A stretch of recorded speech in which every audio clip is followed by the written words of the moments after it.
Good to see everybody. Welcome back to Soapbox TV, where the people speak. Today, myself, Soul Cole, and my lovely co-host Mama Kim are on our way up to the streets of Universal City Walk, Hollywood, to talk to you about what you believe the media's violence and the content within has to do with actual graphic, violent acts happening in this country and around the world today. Let's see what you have to say here on Soapbox TV. This entertainment industry groups pledge dialogue on gun violence. Okay, so it seems that, we're going to have to address a lot of issues, starting with the parents not being present at home with the children, because there's no sense in the film industry making better decisions available to a family if the family's not there, providing to tools to parents to influence what the family watches.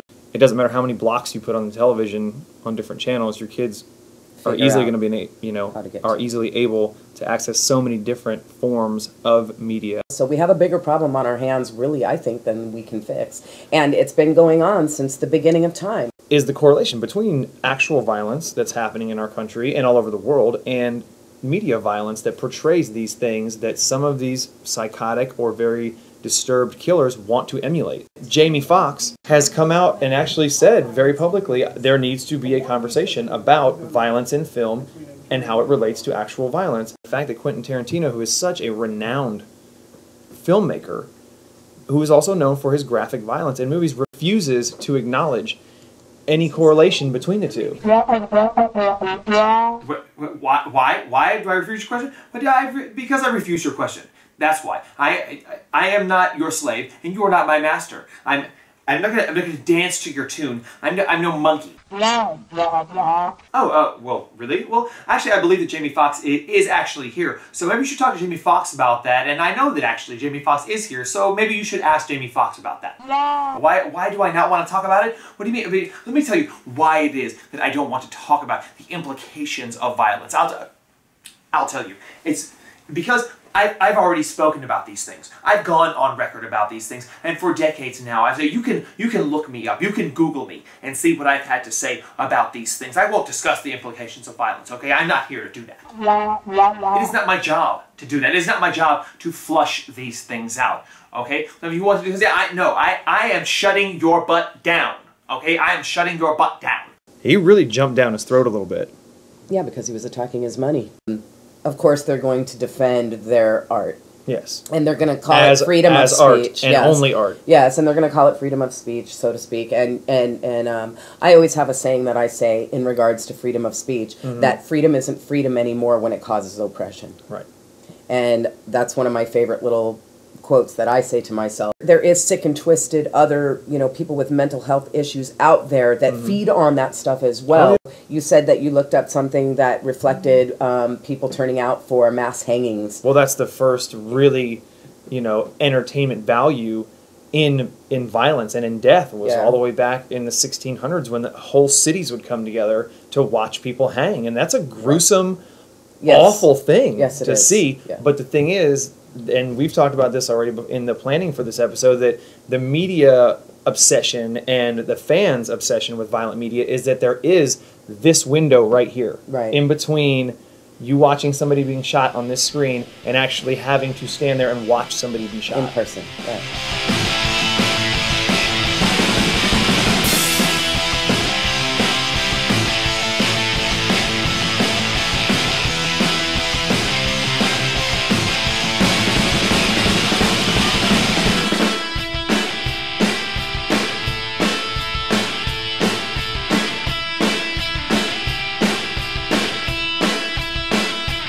Hi, ladies and gentlemen. We're here at Universal City Walk today on the Soapbox TV, and we're here with Soul Cole, my host for Soapbox TV, and we're about to talk to the public about violence in entertainment and your opinions, real people's opinions about violence in entertainment. We heard what the media has to say. We heard what the president has to say. We heard what the NRA has to say. Now we're going to hear what you have to say here at Universal City Walk up on Soapbox TV.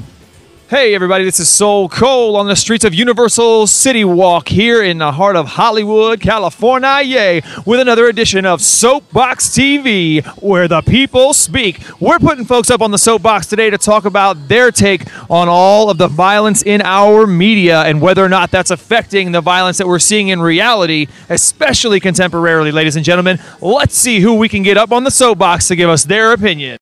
The soapbox first originated in London, Speaker Square, where politicians and various other people used to stand upon their box and they used to give public speeches on the hot topics of the day, mainly political, but we're going to take opinions from people on the hot topics of today here in 2013.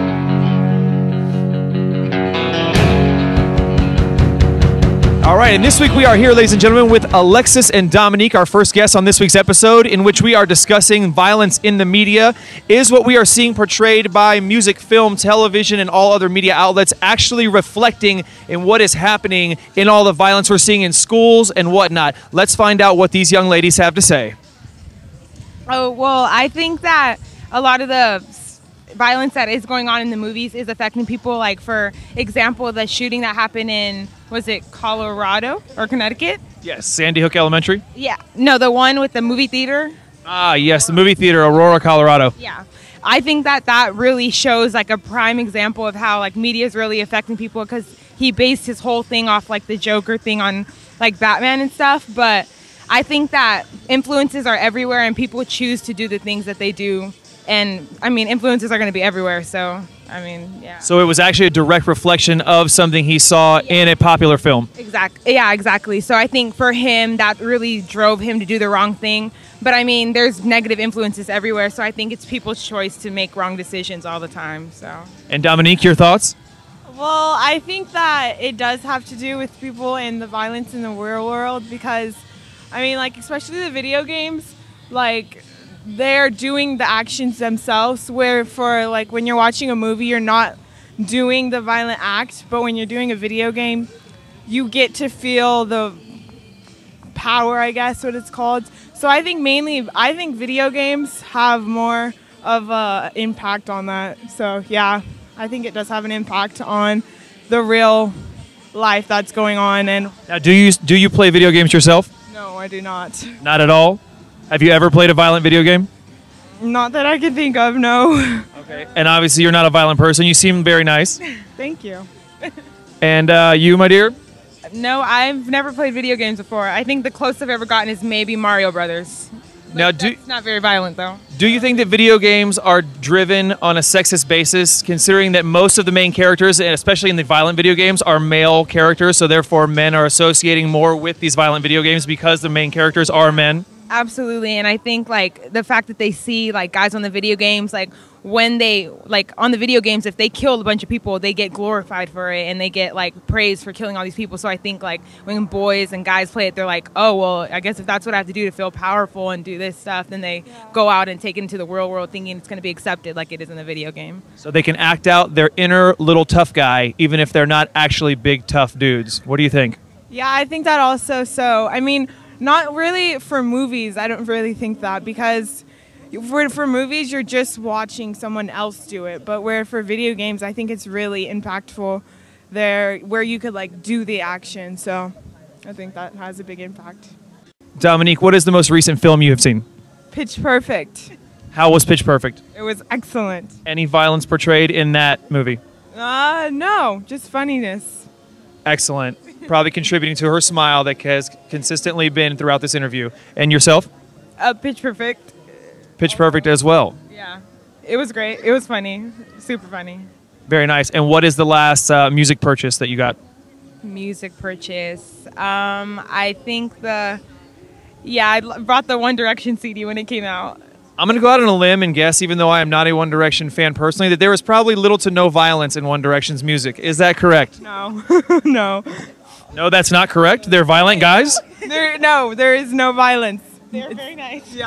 I don't know. I seen the one dude. He's always at Shamrock Tattoo on Sunset Boulevard, and trying to look hard with all those tattoos. They don't really match up. I don't get quite why he's tattooing random things on him, but their music is good. Yes, very clean and wholesome, and I love them. clean and wholesome. Fantastic. That's what we like to hear. So these ladies have great opinions on violence in our media and how it's affecting our society, but they are fans of more clean and wholesome entertainment as far as film and music goes anyway, and not big video game players. Thank you very much to Alexis and to Dominique for making an appearance on the Soapbox TV today. And we are looking for some more people out here at Universal City Walk. Who wants to come be on Soapbox TV? Come on.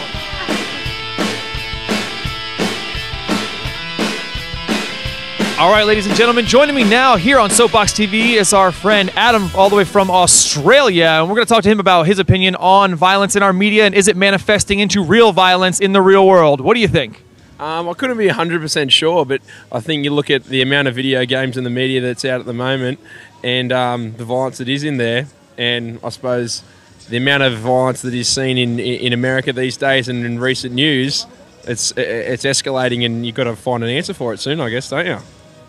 Is there an essence or an understanding or maybe just a thought among other countries outside the U.S. that America has an especially violent culture or a fixation on media violence? Not necessarily a violent culture, but it's from what I know of, you have a lot more open laws with firearms and things like that. There's a lot different in Australia, which is we don't have it, but we do have the same amount of violence in the media and in video games and things like that too. So there's not a real difference there. What is the last music purchase that you made? I think I got a Wiz Khalifa album, actually. Wiz Khalifa, Yeah. an MC in hip-hop music, very widely acclaimed worldwide. Is his content, in your mind, violent? Oh, it could be, but it just depends. It's interpreted differently by anyone, you know? I don't know. I feel like Wiz Khalifa is too high to be violent most of the time. What about your most recent movie you've seen? I seen it. Actually, on the airplane, I seen The Watch with Ben Stiller and Vince Vaughn. Violent or not violent? There was violence in it, but again, I think it was harmless. Yeah. So it's not spawning actual violence. Things like that, no. And I like your comment about the gun culture in this country, but in Australia, is it a perennial thought that maybe if we had less guns, less people would be getting shot? Well, in this country? I was only saying to someone the other day that I think that the most probably despicable act that somebody can commit in the world is to murder another person, but in your country, the weapons that enable you to commit that crime are completely legal. You know, it seems almost insane. It is definitely insane. Amazing insight from our friend Adam here from Australia. We want to thank you for being on Soapbox TV, where the people speak. You know that the Soapbox TV show is the only TV show where real people talk about real issues. The media tells us what to think all the time. Well, this is your chance, people, here on Soapbox TV to tell the media what you think about what they're putting in front of us instead of vice versa. Only on Soapbox TV.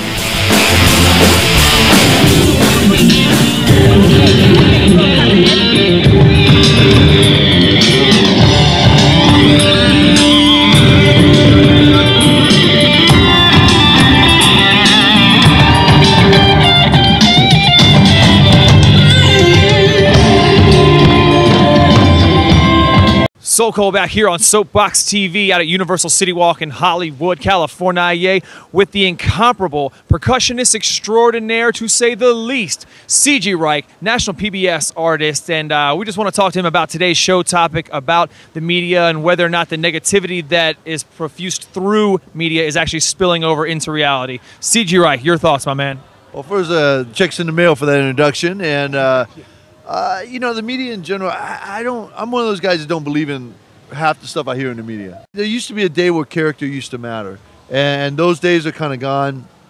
But you know, as a whole, as a nation, but you know, when you do that, it's almost like, my opinion is this nation was kind of formed on God, and when you take God out of the subject, you take character out of the subject. You know, you got kids that can, you know, basically hack into your email from a, you know, far away computer, but yet they don't know how to control their anger. They don't know how to right from wrong, and that's a shame. And I think it really boils into the parents not raising. I think that's the first place I point the finger, is the parents, you know, and not being able to raise. And unfortunately, sometimes mom and dad got to work 2 jobs to support the kids, and they're not home all the time, so they're being raised by the media. They're being raised by the video games, etc. And it's really unfortunate, man. But if people's definition of what matters is screwed up, you know, if you think up is down and down's up, you know, it's going to be hard to function.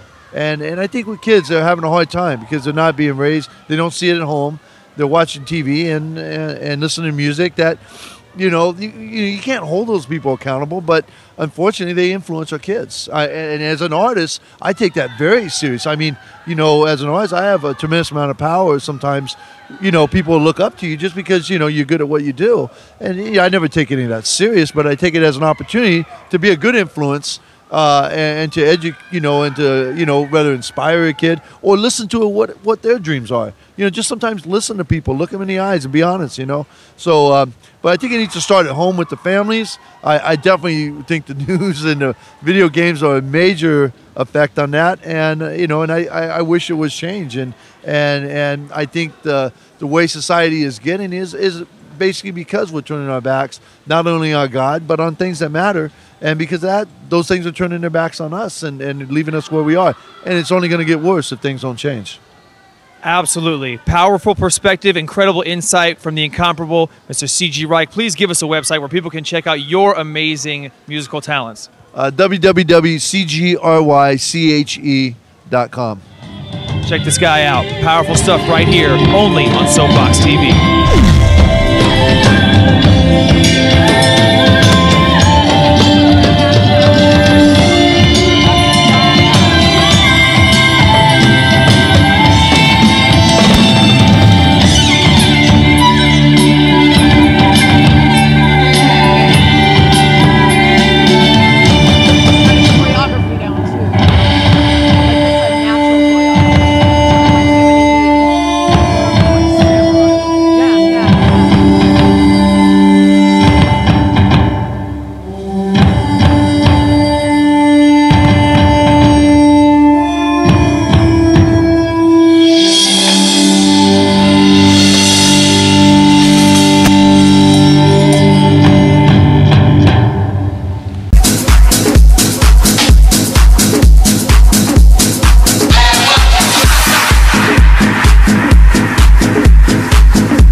Ladies and gentlemen, this is Soapbox TV, where the people speaking on this week's episode. Soul Cole here on the streets of Universal City Walk in Hollywood, and I am here to talk to Matt right now about his perspective on this week's topic, which is violence in our media, and is that reflecting into actuality with our news being flooded with all kinds of real violence taking place day after day in this time that we are living in. Let's find out Matt's perspective. I'm especially interested because Matt is actually a parent, and we have one of his parents here watching.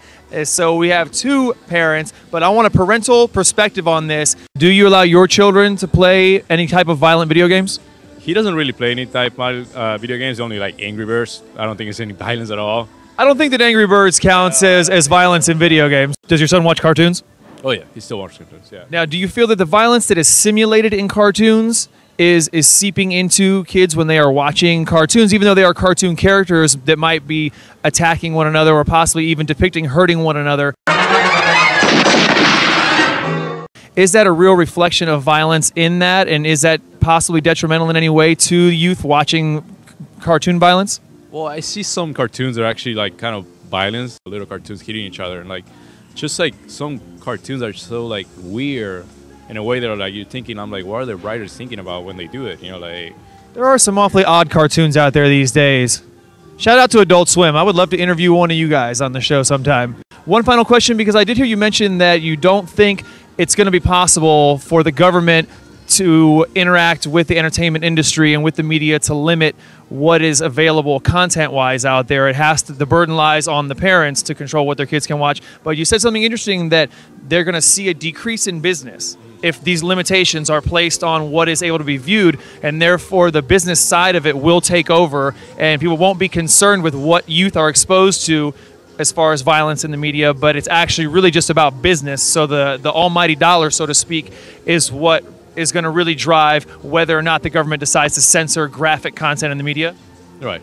Yeah, I think that, you know, that, like I said, you know, like they're going to see a decrease on the business, and like they're going to be like, you know what, let's just go back to like square one and just do it again. You know, let's just do what we know best, you know, just like show whatever we want on TV, and the parents don't like it, well, so be it, you know. they had to make money anyway, so that's the way. So money is the root of all evil, apparently. But Matt is a great father, and he says that you have to control what your kids watch on your own, and that's where it starts. It starts in the home. Matt has great perspectives on things. I love it. Matt, thank you so much for being on Soapbox TV today. We appreciate it. We're out here at Universal City Walk, ladies and gentlemen, Hollywood, California, Soapbox TV, where the people speak. We want to hear what you have to say. Come on over and talk to me. Don't be shy. I'm loud, but I'm not dangerous, and I will put you on TV. And we're back. Soul Cole here with Soapbox TV, where the people speak, and I am here with our friend Hunter, comedian extraordinaire, who is actually performing at this week's show location, none other than Universal City Walk, where we've been talking to people all day about violence in the media, whether or not it is spilling over into actuality. This young man right here is going to be on stage at John Lovett's Comedy Club upstairs in just a little while, but he has taken time out of his hectic performance schedule to pause for a moment and hang out with us here on Soapbox TV. Hunter, tell me about how you feel about this oversaturation of violence, or if there's not an oversaturation of violence in our media today. I don't think there's enough violence in the media. I don't think there's... Wait, I'm sorry.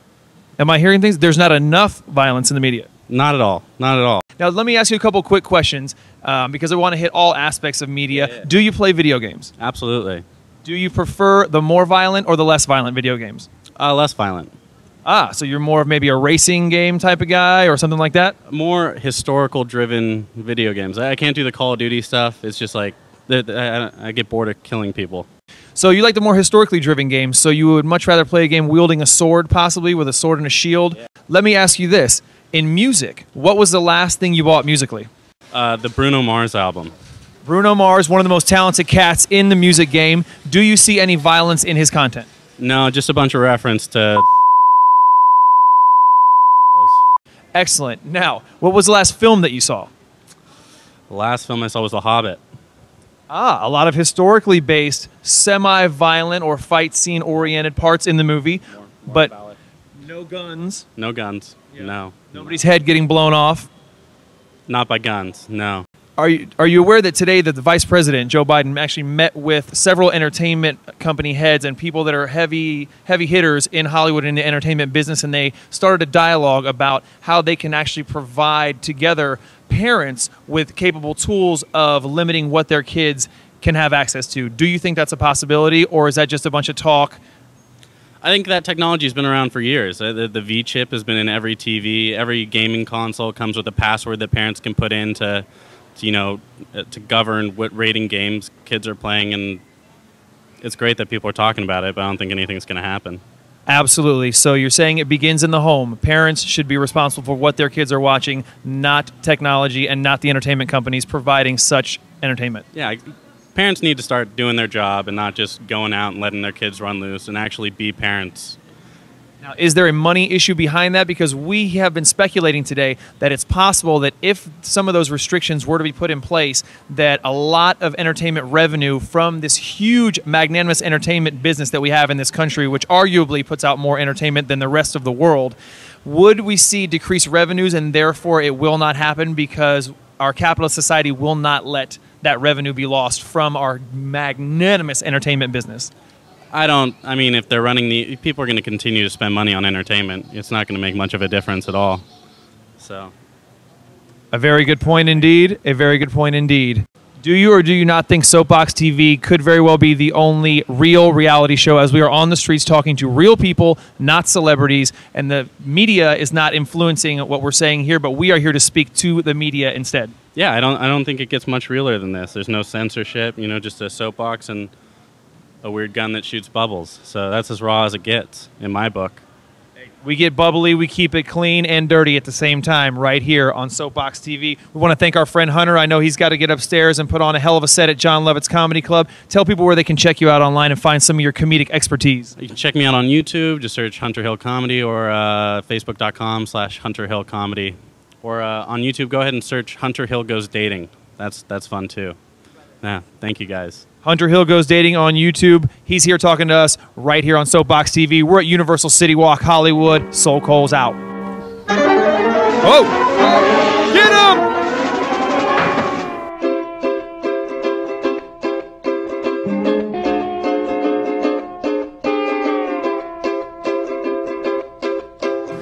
Well, Soul Cole, you know what? We got a lot of really great perspectives today. Some of them just totally touched on things we discussed when we left the office. Absolutely. And there are some bright people out here, you know, and There are I'm some really incredibly intelligent people out here. yeah, I'm really happy with the people we spoke with and their perspective on things, and I'm glad some people are realizing, you know, and awakening to what the truth is about media and about our responsibilities. And I mean, we got a few contrary opinions that were kind of funny, but coming from a comedian, you know, of course you got to expect that controversial side of things, yeah. But you know, some people that are definitely enlightened, some people whose perspectives were, you know, flying high above the rest. But speaking of which, I think there's some people flying high above us, behind us here. This is so cool.